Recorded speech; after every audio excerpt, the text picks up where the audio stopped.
Denny teringat pengalaman nge-MC dengan Izur dan Tika. Barangkali waktu itu panitia salah memilih, mereka bertiga tampil sekaligus sebagai MC. Hampir lama sih ketika itu ada sebuah perusahaan asuransi, itu kita bertiga langsung.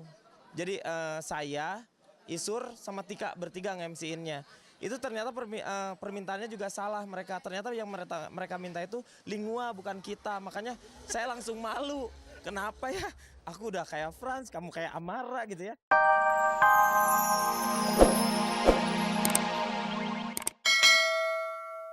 Pemirsa, sudah lama kami tak ketemu Katon Bagaskara. Terakhir kami menjumpai dia bersama Kla tampil di Bandung beberapa waktu lalu. Tak ada kabar besar darinya kecuali 3 kabar kecil-kecil. Yakni ketika Katon yang tetap konsisten dengan main solo ataupun main grup. Dan tentang Katon yang baru tahu kalau masakan Jawa Barat itu sangat beragam.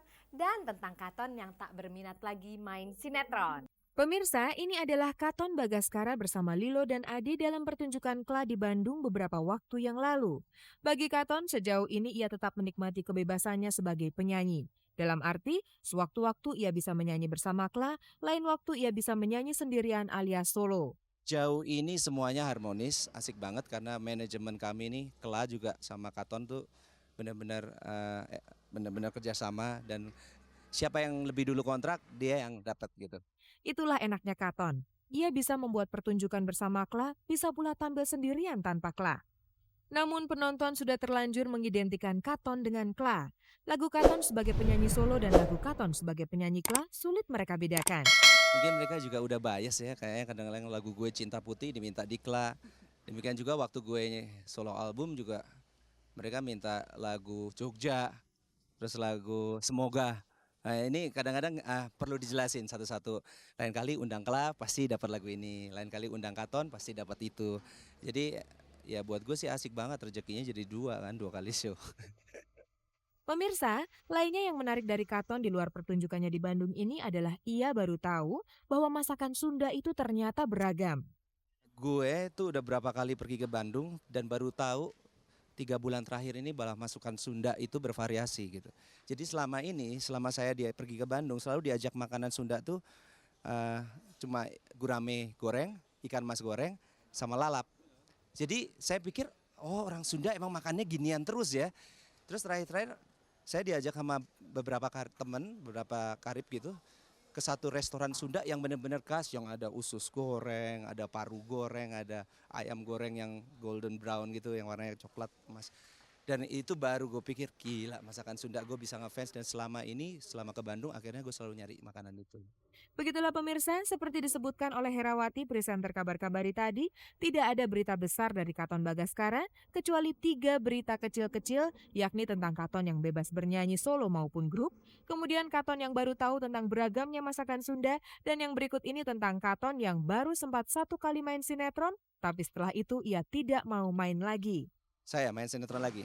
Enggak sih, Ira yang main sinetron lagi. Saya sih waktunya nggak terlalu banyak lagi ya untuk buat sinetron. Tapi saya tertarik untuk buat satu film aja gitu. Nggak tahu ada yang nawarin tapi moga-moga sih bisa berlanjut. Pemirsa, kabar-kabari kami selalu menyajikan Ugas yang berpartner dengan Dik Doang sebagai MC. Berikut ini adalah pasangan MC lainnya, Tika Panggabean dan Denny. Tika Panggabean berpasangan dengan Denny Chandra sebagai MC itu sudah biasa. Mereka memang sudah berteman lama di Project P. Tapi bagaimana dengan MC lainnya? Apakah Tika juga merasa setenang kalau ia tampil dengan Denny? Enggak sih, tapi misalnya gini, aku udah biasa nge-MC sama Denny, sama Isur, sama teman-teman sendiri. Tapi tiba-tiba aku harus nge-MC dengan orang yang aku anggap selama ini idola atau siapa ya. Pernah aku nge-MC sama Indra, sama Mas Tanto. Itu kayaknya serem juga gitu loh. Tapi lama-kelamaan Tika juga merasa biasa tampil dengan MC-MC papan atas itu. Sebaliknya Denny Chandra, kini ia jarang tampil nge-MC dengan Izur sahabatnya di Project P. Justru sekarang saya sama Insur jarang. Kemungkinan karena mungkin saya sekarang sering sendiri. Tetapi kalau biasanya dengan para wanita saya tidak ada masalah.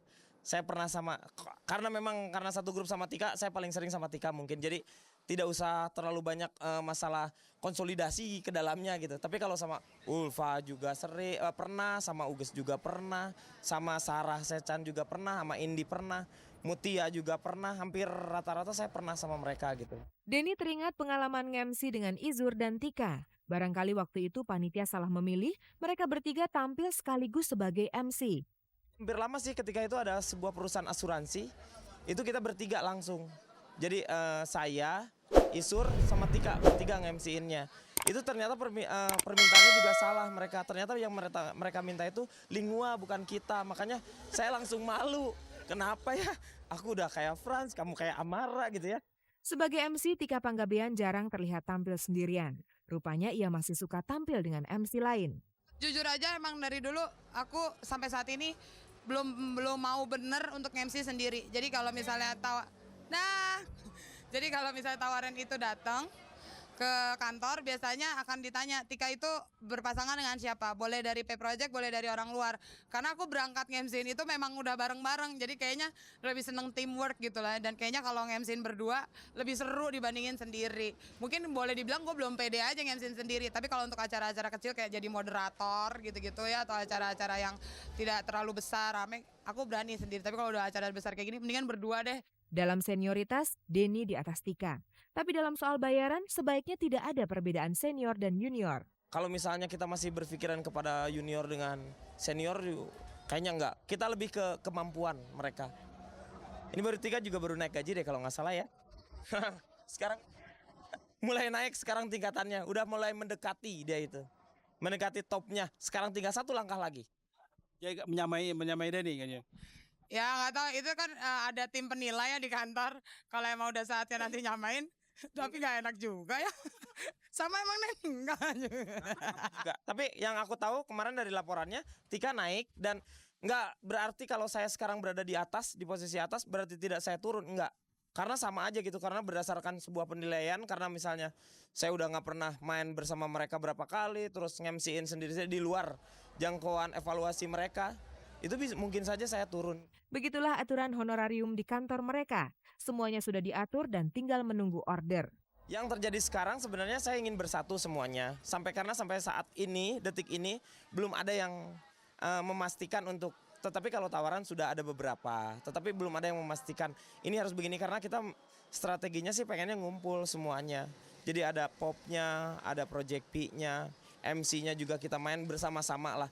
Dan di sana tidak terlalu mencari uang yang lebih besar sebenarnya, tetapi lebih ke ngumpul karena ini akhir tahun dan mileniumnya lah yang kita ada satu introspeksi dari kita semua bahwa kita harus bareng. Itu sudah sangat lama kita tidak pernah main bareng. Tapi bukankah tampil dengan banyak orang membuat honorarium jadi turun? Sih kalau ada sesuatu hal yang bisa ngumpul tapi uangnya nggak terlalu gede juga nggak apa-apa. Tetapi kalau misalnya pisah-pisah itu biasanya kita mau nggak mau harus ngitung masalah honornya itu gitu. Topan Sugianto diskors oleh ketoprak humor. Itulah kabar yang akhir-akhir ini banyak dibicarakan oleh para penggemar Sri Mulat. Hari Senin lalu, kami jumpai kakak beradik Topan dan Lesus di depan mobil yang sangat dibanggakan Lesus. Bahwa saya dipercaya oleh Ya ampun, Gusti Allah. Lesus tidak mau nomor mobilnya yang terbaca namanya itu ditutup oleh Topan. Dan Lesus juga tidak mau Topan kakaknya diskors oleh ketoprak humor dengan alasan yang tidak jelas. Persoalannya saya kurang jelas. Kalau dikatakan, kalau saya baca, dikatakan tidak disiplin, tidak mungkin dong saya nggak disiplin. Karena saya sebagai pendiri ya, tentang nggak masuknya itu kan karena izin, tetap izin kita prosedur. Nah, ini saya kurang jelas masalahnya apa. Saya nggak tahu yang persis, kok Topan kok diberistirahatkan gitu. Ya ini yang menjadi masalah bagi saya gitu loh. Bukan berarti Topan kakak saya, itu tidak. Karena bagi saya Topan adalah pemain biasa gitu loh. Jadi persoalan apa ini? Namun bagi Timbul Suhadi, ketidakhadiran Topan di ketoprak humor dinilainya sudah melebihi batas. Bahkan Timbul menggunakan istilah mangkir. Seperti Pak Topan ya, Pak Topan itu juga sering mangkir. Tapi itu sebetulnya Pak Topan kan bukan anggota tetap ya. Jadi itu yang anggota tetap itu adalah Pak Lesus, karena Pak Lesus sebagai pendiri. Disinilah ketidakjelasan Lesus tadi mengemuka. Topan sendiri merasa dirinya tidak mangkir dari syuting ketoprak humor. Karena saya izin, dikatakan Lesus izin. Izin itu barangkali 2 bulan sebelumnya, bahkan 2 bulan lebih. Nah, bahkan izin saya itu 2 episode, 21 dan 22 waktu itu, schedule yang saya terima itu ada. Apakah izin tersebut diperbolehkan di ketoprak humor? Jadi kalau masalah iklan, masalah job di luar itu tidak ada masalah. Hanya kalau Sami Haji itu syuting harus hadir itu kalau tidak ada halangan. Itu pun kalau ada halangan juga bisa pamit. Jadi di sini tidak saklek. Tapi Topan kan sudah minta izin. Yang dikatakan saya tidak disiplin itu di bagian mana? Saya masih bingung ya Mas ya. Di lingkungan Ketoprak Humor, pekerjaan sampingan memang diperbolehkan. Justru dari sinilah penghasilan besar diperoleh. Tidak ada masalah.